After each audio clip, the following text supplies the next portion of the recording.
Croeso cynnes i chi'r Oedfa. Dwi'n falch iawn o gael cyfle i siarad â chi ac i addoli Duw yn eich cwmni chi. Tybed ydych chi wedi bod yn gweddio mwy nag arfer yn ystod y misoedd anodd dwytha yma? A tybed ydy gweddi'n dod yn hawdd i chi? Nath disgyblion cyntaf Iesu ofyn am help. Da ni'n dyweld sy'n gweddio llawer, a licen ni'n hefyd weddio, ond da ni'n siŵr am be i ofyn.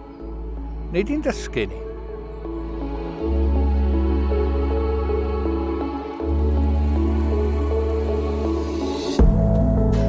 Dyma sut dylech chi weddio. Ein tad sydd yn y nefoedd, di ni eisiau i dy enw di gael ei anrhydeddu. Di ni eisiau ti ddod i deyrnasu, ac i'r cwbl sy'n dda yn dy olwg di ddigwydd yma ar y ddaear fel mae'n digwydd yn y nefoedd. Rhoi ni ddigon o fwyd i'n cadw ni'n fyw am heddiw. Maddau i ni am bob dyled i ti, yn union fel di ni'n maddau i'r rhai sydd mewn dyled i ni. Cadw ni rhag syrthio pan fyddwn ni'n cael ein profi, ac achub ni o afael y drwg. Ac mae Iesu'n dweud wrthyn nhw, gofynnwch am 4 peth. Deled y deyrnas, gwneler dewyllus.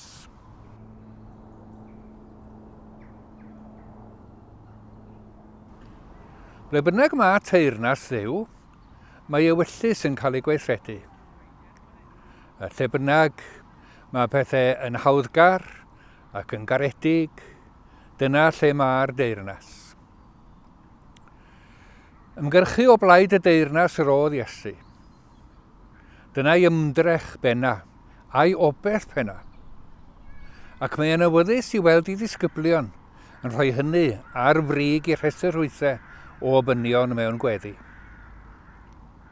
Yr ail beth mae'n dweud wrthyn nhw ydy, gofynnwch am fara.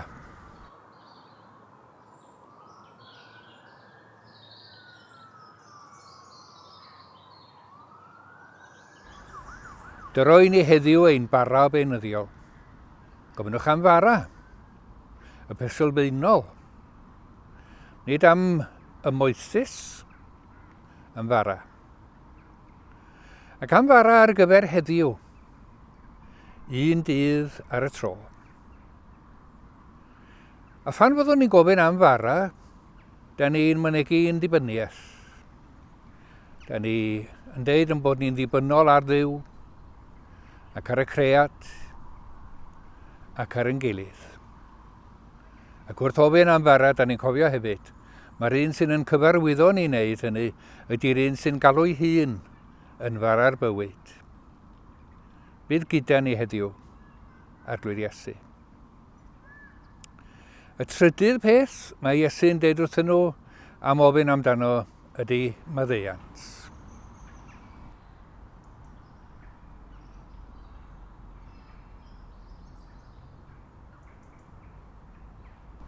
Maddau ni'n dyledion, fel y maddeuwn unne i'n dyledwyr. Os na chai maddeuant, mae ar ben arna i. Mae methu maddau yn golygu difrod mawr i mi'n bersonol ac i'r teulu ac yn y pen draw i'r byd.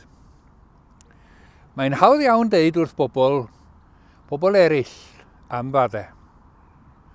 Mae'n gallu bod yn anodd iawn.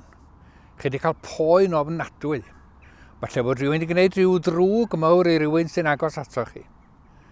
Mae eisiau amser a gras i fedru maddau. A mae medru maddau yn golygu eich bod chi'n gallu croesi.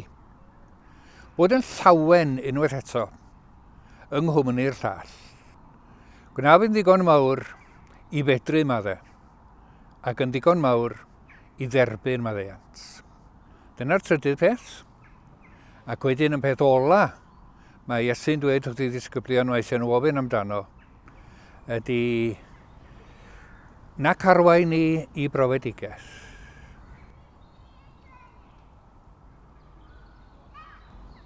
Wyt ti Arglwydd yn gwybod mor ffeiledig I ni ac mor wan. Da ni'n cael yn temtio ac yn methu gwrthsefyll.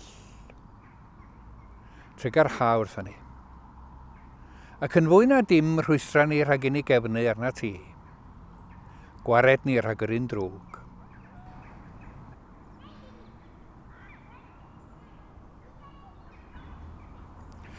Dyna'r 4 cais. Deled y deyrnas, rho fara, rho faddeuant, a rho nerth yn wyneb temtasiwn. A nid y fi ar ymhen yn hun sy'n gofyn, ond ni, ddim sôn am fi, a fy, ein tad. Dyro I ni ein bara. Maddau I ni ein dyledion.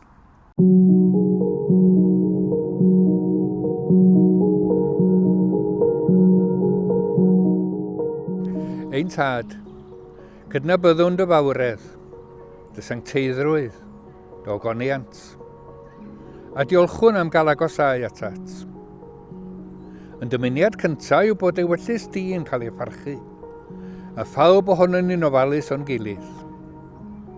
Gwyddo mai dy ddymuniad ydy bod pawb yn cael mwynhau bywyd llawn, a neb yn cael cam. Deled y deyrnas. Diolch I ti am bob darpariaeth ar ein cyfer ni, am gael byw ar ddaear mor ffrwythlon. Diolch am yn bara, ac am waith pawb sy'n I estyn I ni. Mae angen maddeuant arno ni, a ninnau'n colli cyfleon I fod o wasanaeth, ac yn gwneud pethau sy'n achosi poen I bobl eraill. Cyflwynwn yn hunain I ti, ar yr adeg anodd hon. Yn enwedig y bregus, yr unig, a'r heini sy'n teimlo I bod nhw ar ben I tenyn. A diolch am y dewrion sy'n sefyll rhyngon I ar dibyn. Trwy'r cwbl, cofiwn mai ti sydd Dduw, ac mae cariad yw grym mwyaf cread. Yn enw Iesu. Amen. A ni wedi cael rhyw gipolwg ar y 4 cais. Maen nhw wedi gosod o fewn cloriau fel petai. Ar y dechrau, ein tad o'r hwnnwyt yn y nefoedd. O'r hwnnwyt yn y nefoedd. Di hwnna ddim braidd yn chwysig. Mae Duw yn agos ato ni, ar yn pwys ni, wrth yn hochor ni, yn sefyll gyda ni, yn derbyn yr engydion gyda ni. Ac eto, mae Duw yn y nefoedd, uwch law. A mae'n bwysig am bod ni'n cofio hwnna. Mae yna fyd arall.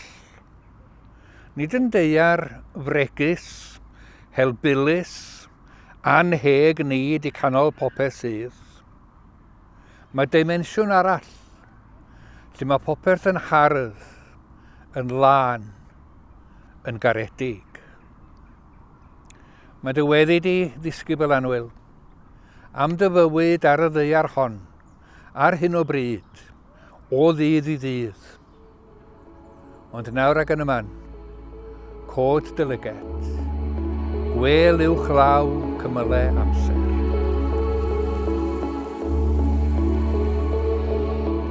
Ac yna y clawr sydd ar y diwedd, pan is eiddo ti o'r deyrnas, a'r nerth, a'r gogoniant, yn oes oesoedd. Mae dydd sydd y tu hwnt I amser, pan bydd pob peth sy'n yn bychanu ni wedi cael ei ddiba, ac ni bydd marwolaeth mwyach, na galar, na llefen, na phoen, y pethau cyntaf eithant heibio. Gogoniant Duw, disgleirdeb Duw, maen nhw i'w gweld ar ei gorau yn Iesu. Ac maen nhw i'w gweld ar ei mwyaf clir yng nghrhoes Iesu. Sancteiddiau'r dy enw. A nawr dewch I ni mynegu yn ffydd gyda gelyn yn ei hemyn digonedd. Bryder heddiw arglwydd yn bryder newydd sbon. Rwy'n hwylio ar yr ewin yn ansyrthio dan y don. Rwy'n siŵr dy fod ti yno, rwy'n teimlo'r goflau ti'n, dy law yn fy nghynnal arglwydd, yn fy nghodi'r golau gwyn. Rwyd yng nefedd arglwyddiwr, dros y tir a thros y môr, cadw ni'n dyfynwes glid, dy gari di sy'n rhoi i mi ddigonedd.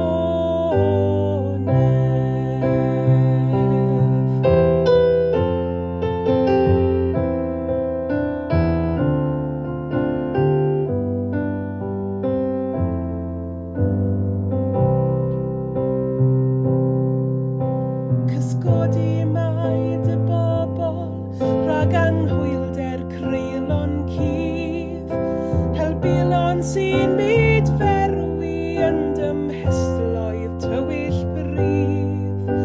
Ond gwn dy fod ti yno, rwy'n teimlo'r goflau ti'n, dy law yn fy nghynnal arglwydd, yn fy nghodi'r golau gwyn. Rwyd yng nefedd arglwyddiwr, dros y tir a thros y môr, cadw ni'n dyfynwes glid, dy gari di sy'n rhoi i mi ddigonedd.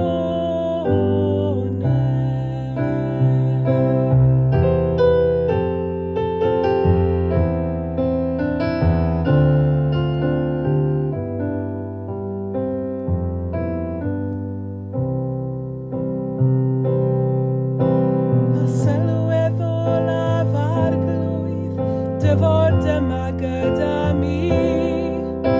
Drwy weddi a thrwy weithred, heddwch ddaw i'n deiar ni. Yn gyfaill ac yn gryfder, rwy'n teimlo'r goflau ti'n, dy law yn fy nghynnal beunydd, yn fy nghodi'r golau gwyn. Rwyd yng nefedd arglwyddiwr, dros y tir a thros y môr, cadw ni'n dyfynwes glid, dy heddwch di sy'n rhoi i mi ddigonedd. Rwyd yng nefedd arglwyddiwr, dros y tir a thros y môr, cadw ni'n dyfynwes glid, dy heddwch di sy'n rhoi i mi ddigonedd.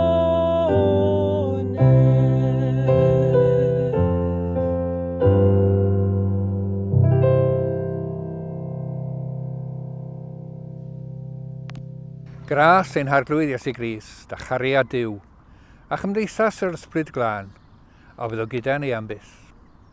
Amen.